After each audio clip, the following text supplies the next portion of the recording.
Given the moves that have been made this offseason under a new coaching staff, some Seahawks fans think the Seahawks are looking towards 2025. What does John Schneider think about that mindset? We'll be breaking down all of his takeaways coming out of yesterday's press briefing at the NFL annual meetings here on our Wednesday edition of Locked On Seahawks.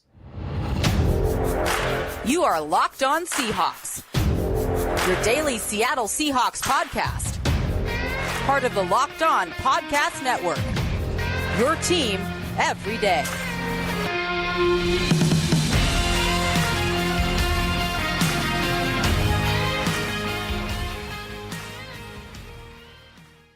Greetings, 12. This is Corbin Smith, host of the Locked On Seahawks podcast, your daily Seahawks podcast, part of the Locked On Podcast Network, your team every day. Glad to be joined, as always, by my co-host in crime, Rob Rang, and a special thanks to all the 12s out there. Whether you're listening in Rob's neck of the woods in Tacoma, Washington, or up in Nome, Alaska, we greatly appreciate each and every one of you for making Locked On Seahawks your first listen 5 days a week. Before we get started on today's show, wanted to take a moment to wish our thoughts and prayers with our good friend Alan Reed's friends and family, longtime King 5 multimedia journalist that passed away this week.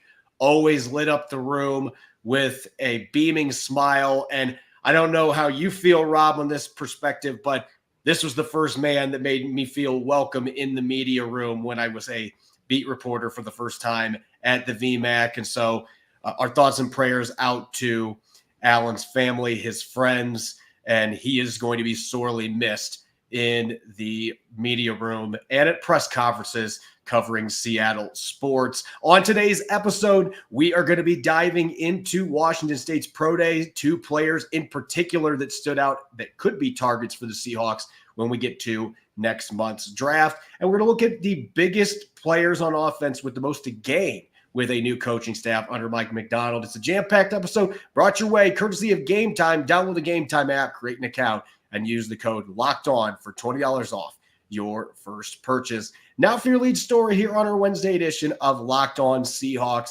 With all the changes going on with Seattle as an organization, a new head coach, new coaching staff, a number of established veterans no longer with the team, there have been some fans that think that the moves made this offseason have suggested that Seattle might be looking towards 2025 instead of this upcoming season. But John Schneider made sure to get the fire hydrant out and put out the fire on that thought process yesterday. Take a listen. This coming from the NFL annual league meetings. We're not an organization. Ever since Pete and I got here, like, we're not ever not competing. We're gonna win. We're not like, okay, let's, we're going to tank it or whatever. We're not, that mindset does not exist. And that's the mandate from Joey. We want to be the best. And, we're not going to not have that world of like, okay, well, Caleb is going to be the number 1 pick of the draft, so let's lose a bunch of games to go get that guy. That's not the way we think about it. That shouldn't come as a surprise. The always compete mantra, Rob, is still very strong without Pete Carroll being the head coach. And anyone thinking that the Seahawks, I don't know where this viewpoint comes looking at the moves they've made this offseason, but anybody thinking that they're going to be just tanking this upcoming season, I don't think that they have paid attention, and I don't think they realize who the general manager is. Yeah, 100% agree with you on that point. I mean, John Schneider is among the most competitive people I've ever met my entire life, Corbin, and there is no chance that the Seahawks are basically just kind of giving up on this season. I think there's a better chance that the Seahawks are back in the playoffs this upcoming season. I love, and as I've said so many times on our show already, I love the moves that the Seahawks have made. I think that they fit in terms of the talent and the culture that you need to be successful and fit in with the skill set that Mike Macdonald is looking to bring to Seattle. So, yeah, I think that this is kind of a comical idea that some out there are suggesting. I think that you just look at the different players that the Seahawks have brought in free agency and how they have set themselves up here in this draft. And again, I think that the Seahawks are inching their way up the power rankings in the NFL. Do I think that they could beat the 49ers right now head to head? That's debatable at this point, but I definitely think that they're the number 2 team in the NFC West. I did not necessarily feel that way a year ago at this time. I thought that the Rams were being a little bit underrated at that point, but the loss of Aaron Donald is significant from the LA Rams perspective. The Arizona Cardinals have shown some flashes, but still, until they make a significant move, then again, I think this is the Seahawks and the LA Rams are competing for number 2 in the NFC West. And you just got to look at the history. And number 2 in the NFC West means playoffs. And if you can beat the 49ers, who are going to drop a notch when you consider the fact that they lost Eric Armstead and they have just the natural kind of drop down after, again, not quite getting to the Super Bowl victory, then I think that you can make the argument the Seahawks are on the upswing, rather than the opposite argument. Yeah, I think one of the stepping stones to this mindset developing was that Seattle missed out on re-signing Jordan Brooks. And I think a lot of Seahawks fans looked at that as being one of the top priorities this offseason, and they didn't check off that box. And then you bring in 2 players. Jerome Baker is not an unknown. He's been a 6-year starter in Miami, but Tyrell Dodson only has 15 career starts under his belt. You're talking about players that played on the East Coast, maybe not familiar names to Seahawks fans, and they're signed to 1-year deals. So, of course, there's going to be some skepticism on that front. And then Rayshon Jenkins replacing a big name like a Jamal Adams or Quandre Diggs. Jenkins is a very good football player, though. And I think some fans don't realize that because he hasn't been selected to a Pro Bowl, but certainly a talented player. And going back to the loss of Brooks, this already was a known revelation, so I'm not going to spend too much time on it. But John Schneider did put more emphasis yesterday on the fact that they had to get Leonard Williams' deal done. And because those negotiations carried over to the start of free agency, in his words, they couldn't move on trying to re-sign Jordan Brooks. The Dolphins came flying in. Linebackers were flying off the board faster than they anticipated. And as he explained, and it makes a lot of sense if you understand how roster construction works, the Seahawks couldn't just offer contracts to 5 or 6 guys because then they could all turn around and accept those contracts. Suddenly, you're over the cap again. So they were trying to get Leonard Williams done first, make sure he signs his contract, and then if Jordan Brooks is available still, let's get that knocked out. And unfortunately, it just didn't work out. So for Seahawks fans, they're wondering if the Seahawks were not prepared. I don't know necessarily it was a lack of preparation, but I don't know they were prepared or anybody was prepared how fast linebackers are going to come off the board. And those negotiations with Williams ended up stalling them enough that Jordan Brooks went to Miami. So that was certainly a big takeaway. Another takeaway from John Schneider's presser that, Rob, I think that you are going to take some interest in when we look at the state of this Seahawks football team and where things stand. Sam Howell being the new backup quarterback brought in from the Commanders. Schneider was asked point blank, do you think Sam Howell will be a starter again in the NFL? And he immediately responded, absolutely, and then said, why do you think we traded for him? But then he backtracked a little bit saying, well, Geno Smith is our guy right now. But clearly with that statement, he believes that Sam Howell is a starter caliber player. There were other teams trying to trade for him last week, including reportedly the Denver Broncos being in the mix for him. But this looks to me like a set of comments that maybe suggest that we're going to see where things stand this year with Geno Smith, but we very much believe that Sam Howell does have starter talent, and we brought him in for that reason. Yeah, the Seahawks believe in Sam Howell, and I believe in Sam Howell. I mean, Corbin, you and I have talked about this so many times in the past. I mean, Sam Howell's a talented quarterback. There are Pro Bowl caliber throws on his film from last year. And again, I fully acknowledge the fact that there were as many interceptions as there were touchdowns for Sam Howell a year ago. But when you watch the tape, you can see that Sam Howell basically did the exact same thing that the projected number 1 overall pick in the 2024 NFL draft, Caleb Williams from the USC, did. He plays a little bit of hero ball. When you consider the Washington Commanders led the NFL in sacks allowed, were among the top 5 in passes dropped, and then, of course, had a defense that was very good, at least in terms of their defensive line, but everything else was a little bit of a mess, then I think that you understand why that Sam Howell basically tried to put that Superman cape on at times and try to force some things. That is not going to fly in the NFL, but you see the talent, you see the youth, you see the arm strength and the accuracy. Yeah, I would 100% agree with John Schneider. Sam Howell is a starting quarterback in the NFL. He may be a starting quarterback in Seattle even this season. I certainly expect that he could be a starting quarterback for the Seahawks in 2025 or 2026, of course. And that is one of the beautiful things about this trade for the Seahawks, is that they have his rights for the next couple of years at a minimal cost. So again, I find all of this kind of comical. And then I'm going to go back to the Jordan Brooks comment a couple of moments ago. Where were all of these Jordan Brooks fans when the Seahawks selected him a couple of years ago? I mean, my goodness, the people were. It's funny how it works. Oh, my goodness. So, look, Jordan Brooks is a good football player. I get it. Leonard Williams was the priority. He should be the priority. He's the better player. And so, again, I think that the Seahawks basically rebounded very nicely in getting linebackers who actually fit Mike Macdonald's system instead of some, I don't know, fantasy football kind of analysis that some others might be putting out there.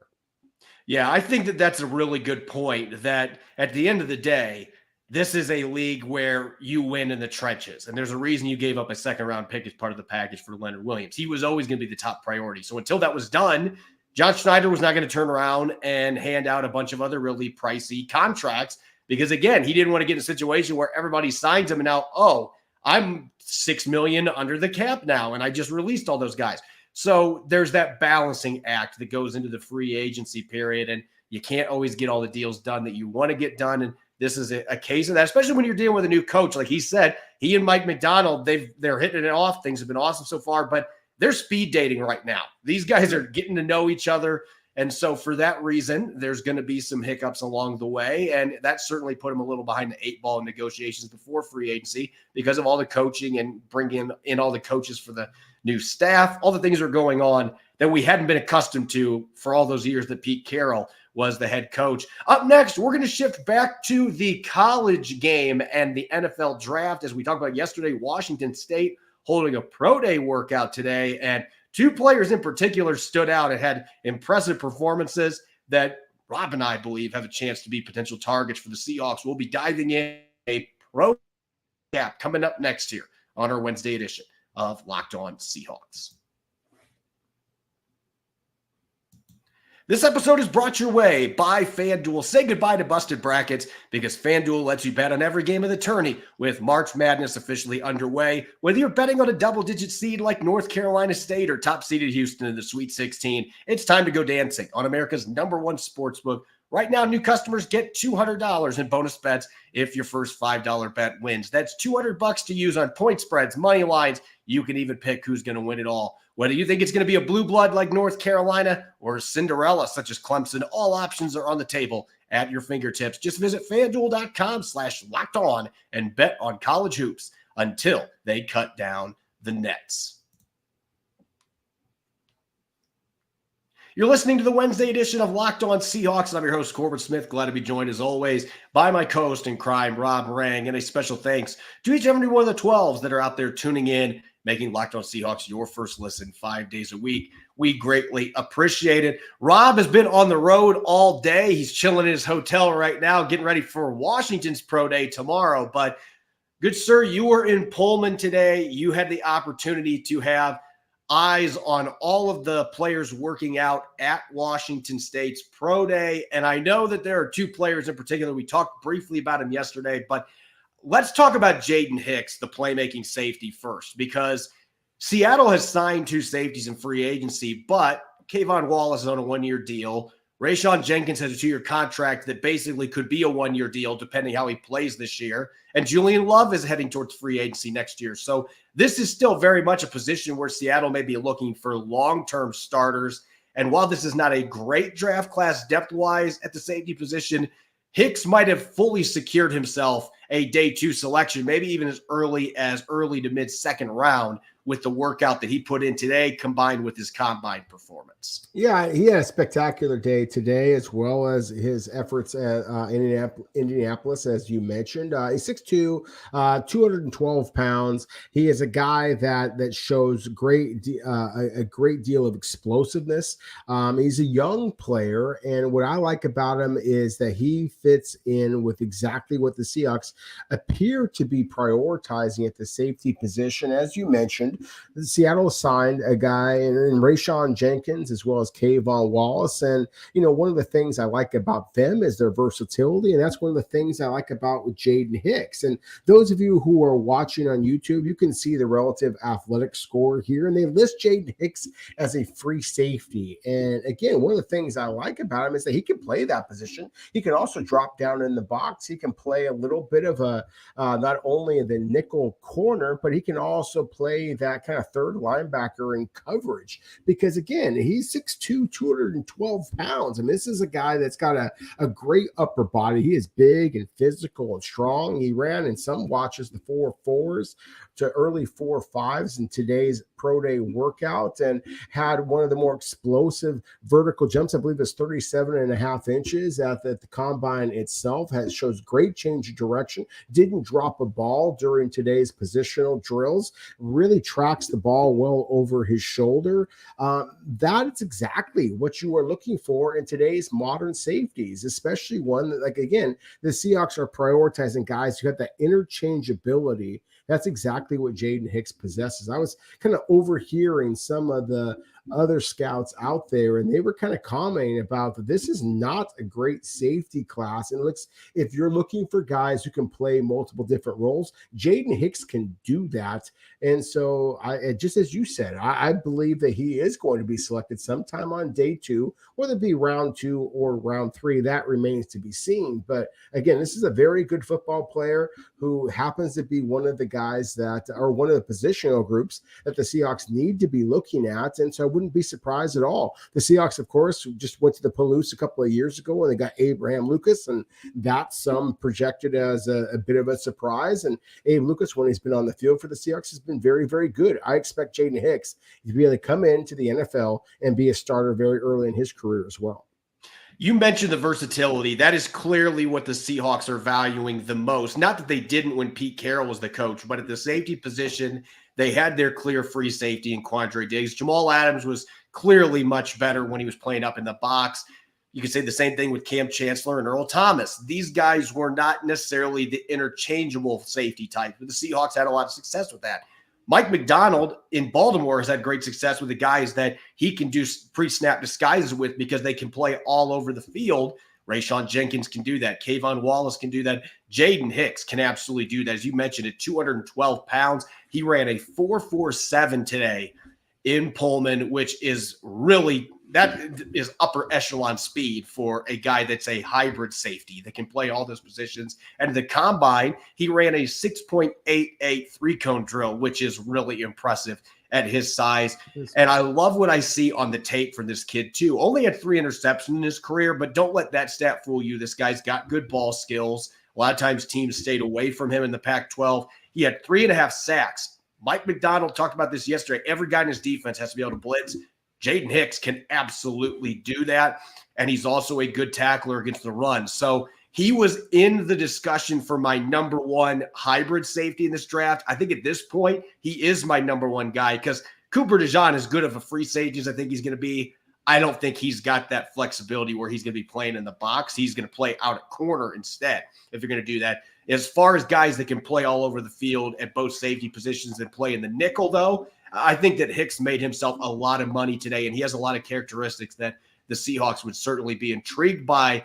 Going to the defensive line, we discussed a little bit yesterday. Brennan Jackson, he's maybe the second most notable Washington State prospect in this year's draft class. And he's been productive, over 20 career sacks for the Cougars, over 30 tackles for loss in his time playing against Pac-12 competition, over 260 pounds. So maybe not the biggest guy, but he's also certainly got a little more size than, say, somebody like Darrell Taylor. And he's been solid against the run. You look at the numbers that he has put up in his workouts during this pre-draft season, and I think he's another guy that has made himself some money. Maybe not going to be drafted as early as Jaden Hicks, but This is not a deep class necessarily at the edge defensive end position. So maybe he can sneak into the end of day 2. I would suspect early day 3 is probably the prime spot for him. Yeah, I would agree with that. I think he's got a shot to go day 2, though, because Brennan Jackson's a really good player. I mean, he's just checked off every single box that you might possibly want. And as you mentioned, I mean, he's been a very productive player for Wazoo for an awful long time. He has been asked to play kind of more of a traditional 4-3 defensive end and be able to kind of hold up at the point of attack as well as rush the passer. And he's done that. He's been asked to drop. He can do that. He is physical at the point of attack and is good in run support. And what I was really impressed with Corbin is there was a lot of undersized pass rushers. There was 22 players that worked out today in the workout that I saw, which actually, if we're going to be accurate, it was actually in Moscow, Idaho, at the University of Idaho, is where the workout was. They had players from obviously the University of Idaho, Washington State, Eastern Washington University, as well as a cornerback from Central Washington University, who's actually pretty intriguing as well. But anyways, the point is there was a lot of players there. I thought that Brennan Jackson actually had the best workout of all of them. I mean, this is a guy who, again, is physical. He's athletic. He's smart. He's tough. He is a lot of the different things that I think actually translates very well to the NFL. He's not going to be a first-round pick, but I do think that he is a guy that is a middle-round prospect. He's a guy that's going to be able to come in to the NFL and actually be able to play relatively early. And I think that there still is a little bit of untapped potential in him because of the fact that he was asked to do so many different things at Washington State. Once somebody in the NFL asks him just to go and get the football, I really think that he can be successful. So again, I think that Brennan Jackson as well as Jaden Hicks are 2 Washington State players that the Seahawks might be paying a little bit more attention to than perhaps some of the analysts out there might be suspecting. And I think Jackson is one of those candidates that would make a lot of sense because, as you mentioned, he's been solid against the run. He's got good pass rushing production. He's done a number of different roles. If you specialize him a little more, you may expect that he's going to take another step forward when he's not asked to do so many different things. And they've got to find somebody that can turn up the heat on Darrell Taylor because they gave him that carrot, the extra incentives in his contract rather than tendering him. It sounds like Mike Macdonald is truly intrigued by Darrell Taylor, but at the same time, he's not going to just give him a roster spot. So if you could draft somebody like Brennan Jackson in the middle rounds that can come in and really push, if not overtake Darrell Taylor, he's only got $20,000 guaranteed in his contract. If Jackson came in and beat him out, you could move on from Taylor, and there might be a trade market for him out there as well. So both these players, Hicks and Jackson, I think are going to be at the top of the wish list of those 2 respective positions for the Seahawks going into April's draft. And it isn't because of the location. That certainly is a nice add-on, but these are 2 guys that just really fit what Mike Macdonald wants to do with this defense at their respective positions. Up next, speaking of Mike Macdonald, that new coaching staff, which current offensive players that are returning in 2024 have the most to gain with this new coaching staff coming to town? We're going to be diving in here on our Wednesday edition of Locked On Seahawks. This episode is brought your way by our friends over at Game Time. You shouldn't have to worry or start ripping your hair out when you buy tickets to your next big event. Game Time is the fast and easy way to buy tickets for all the sports, music, comedy, and theater near you. They've got killer last-minute deals, all-in prices, views from your seat, and with their best price guarantee, Game Time takes the guesswork out of buying tickets. If you want to see the Seattle Kraken at Climate Pledge Arena as they close out their season with Game Time's awesome flash deals feature and a detailed stadium map, you can find excellent seats to watch the Kraken at home for under $100, and it's super easy. Forget planning months in advance. Game Time has deals on tickets right up to the day of the event, and with the Game Time guarantee, you'll always get the best price. If you find tickets in the same section or row for less elsewhere, Game Time will credit you 110% of the difference. Take the guesswork out of buying tickets with Game Time by downloading the Game Time app, creating an account, and using the code LOCKEDON for $20 off your purchase. Again, create an account, redeem the code LOCKEDON for $20 off. Download Game Time today. Last-minute tickets, lowest price, guaranteed. You're listening to the Wednesday edition of Locked On Seahawks. I'm your host, Corbin Smith. Glad to be joined, as always, by my co-host in crime, Rob Rang. And a special thanks to each and every one of the 12s tuning in and making Locked On Seahawks your first listen 5 days a week. We greatly appreciate your support. Are you watching Fox Sports or ESPN on your TV all day? Have to turn down the volume with all that shouting? Make the switch to Locked On Sports today, a free 24/7 sports streaming channel programmed for you every day to bring you the biggest stories without all the screaming. Locked On Sports Today brings you can't-miss analysis, opinions, and news, streaming 24/7 on YouTube or the free Amazon Fire TV channels app. Part of the Locked On Podcast Network, your team every day. Mike Macdonald and company now settling in as the new coaching staff for the Seattle Seahawks. As Macdonald talked about yesterday, it has been a whirlwind, still trying to figure some things out. His new coaching staff trying to figure out what makes those guys tick. Certainly a number of those guys he had not worked with previously. John Schneider likes that he was bringing in the best coaches he could get his hands on. Let's talk about the players, though, that he's inheriting rather than the outside free agents, because at the end of the day, the Seahawks' success this upcoming season, and Mike Macdonald's first season, is mostly going to boil down to the players that already were here. They've kept a lot of their talented players. And then there are guys like Darrell Taylor, we just talked about, D. Eskridge. There are players that have not performed up to expectations that Mike Macdonald and his staff are excited to work with. And so I think this is maybe the most exciting question to ask going into this season. Which returning offensive players have the most to gain as a result of this new coaching staff taking over? Rob, I'm going to give you the mic first, as always. And I know there's a couple players, one in particular that just signed a new contract that you think is a chance to be the biggest winner with this coaching staff change. Yeah, that's got to be the tight end Noah Fant. I just think, look at what Ryan Grubb was able to do with the University of Washington tight ends. Devin Culp and Jack Westover had, breakout seasons this past year, and I expect both of them to wind up getting drafted into the NFL here in about a month from now.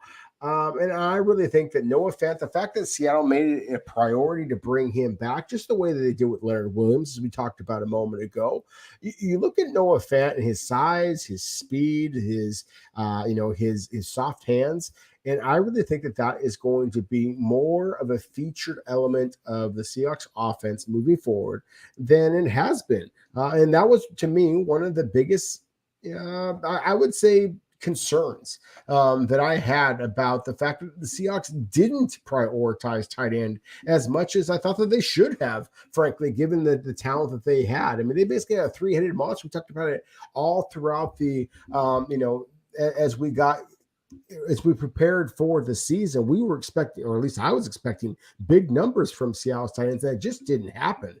And that, to me, was a mistake. And it's one of the reasons why Shane Waldron is now coaching in Chicago rather than in Seattle here. So, again, I just look at Noah Fant's talent, and I look at his fit in this offense and what Ryan Grubb has been able to do with tight ends in the past. And, again, that's one of the reasons why I think that this is an easy answer. I mean, you could argue DK Metcalf, you could argue Geno Smith, but to me, the one who I expect to see his stats go from here to here is Noah Fant.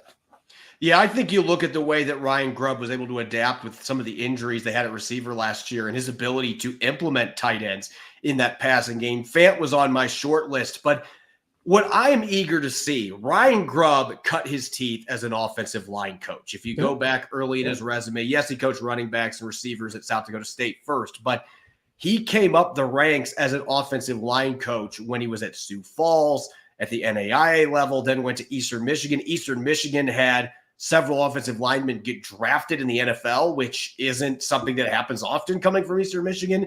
And they had some really good run games there. That background, I want to see how that impacts the offensive line in general. But Charles Cross, the former top 10 pick, having an offensive coordinator, Shane Waldron was not an offensive line-oriented coach. That was not his background. Ryan Grubb cut his teeth with the offensive line. He loves working with the offensive line. He's going to be active with that as much as he can.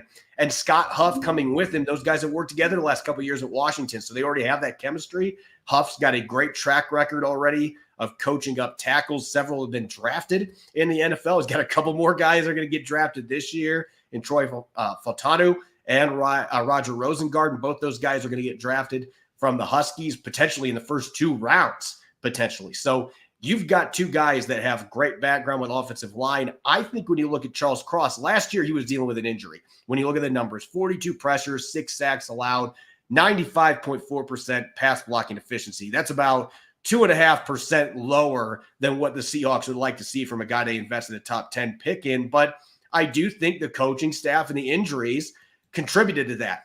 I want to see what Charles Cross can do with having top-of-the-line offensive line coaches that have a heavy imprint on this offense. And so I could see Cross take a huge leap just because of the coaching staff that the Seahawks have now brought in with that offensive line acumen. Yeah, for the exact same reasons that you just mentioned, that's why I want to kind of shift the attention to the interior of the offensive line with the projected starter at this point, Olu Oluwatimi, who I expect to be Seattle's starting center. And I just go back to what Ryan Grubb and especially Scott Huff as Seattle's offensive line coach, and he's been with the Huskies even before Ryan Gruff and Kalen DeBoer were there. And I just see the success that he had with Nick Harris, of course, who the Seahawks have brought in, and as well as Corey Feliciano, who was an undrafted free agent but made the 49ers roster.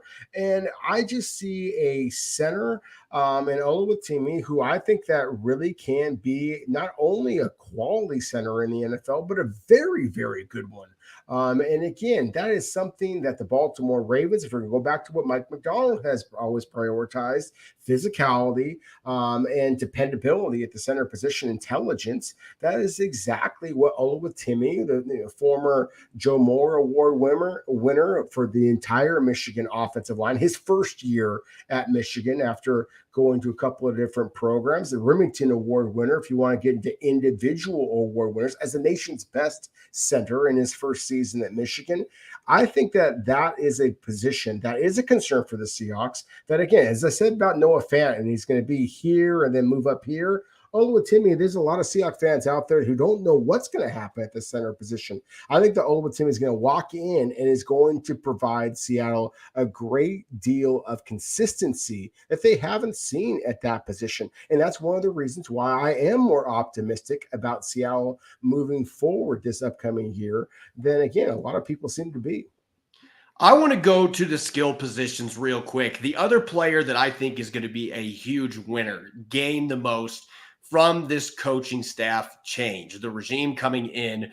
Anybody that saw the viral clip that was around Super Bowl week when Jackson Smith-Njigba was asked about Shane Waldron and didn't seem like he was too interested in talking about his former coordinator, that spoke volumes to me. But I don't think you're going to be seeing those type of responses playing in Ryan Grubb's offense with what he was able to do with 3 stud receivers with the Huskies the last 2 years. And they had players that are very similar in characteristics. Rome Odunze is more like a DK Metcalf type. He is a big athletic receiver, wins downfield, but Jalen McMillan, Jalen Polk, both those guys can pick up a lot of yardage in the middle of the field on mesh concepts, crossers, deep post patterns, and they can create after the catch. Jackson Smith-Njigba is going to be the guy that can do all of those things. And Ryan Grubb has been really good at figuring out the strength of all of his receivers and being able to mesh that with the concepts that he is running. So you can't tell me that that is not one of the players that immediately popped off the page. Seeing how well he played at the end of his rookie season, I think Jackson Smith-Njigba is somebody that is primed for a breakout sophomore season. That might mean another year where Tyler Lockett's numbers aren't quite on par with what they had been, but Jackson Smith-Njigba is the future of the Seahawks receiving core along with DK Metcalf, and I think you're going to start to see that this year in an offense that truly is going to accentuate what makes him tick and what made him a stud in his one healthy season at Ohio State, what made him look good last year in the second half for the Seahawks. As always, you can follow me on X and Threads at Corbin Smith NFL. You can follow Rob at Rob Rang. Subscribe to Locked On Seahawks on YouTube or wherever you get your podcast to make sure you don't miss a single episode. Coming up on tomorrow's show, I'm going to be looking at some resurrection candidates for the Seahawks going into 2024. Who are some players that had down seasons a year ago that have a chance to bounce back for Mike Macdonald and company? Going to be breaking that all down. Make sure you are listening in. Enjoy the rest of your Wednesday. Go Hawks.